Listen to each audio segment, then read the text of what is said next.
এটা 6ই আগস্ট আজকে 2024।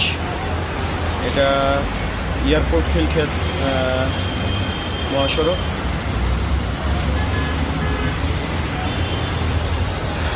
আজকে সকালবেলা মোটামুটি স্বাভাবিক গাড়ি ঘোড়া, বাসের সংখ্যা খুব কম, কিন্তু রাস্তাঘাটে মোটামুটি মানুষজন বা গাড়ি ঘোড়া অনেকটাই স্বাভাবিক।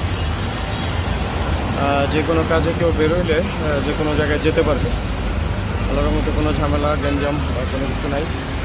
এটা Raju trade centre, shopping mall, Kuril flyover প্রকল্প, এটা খিলক্ষেত বাস স্ট্যান্ড।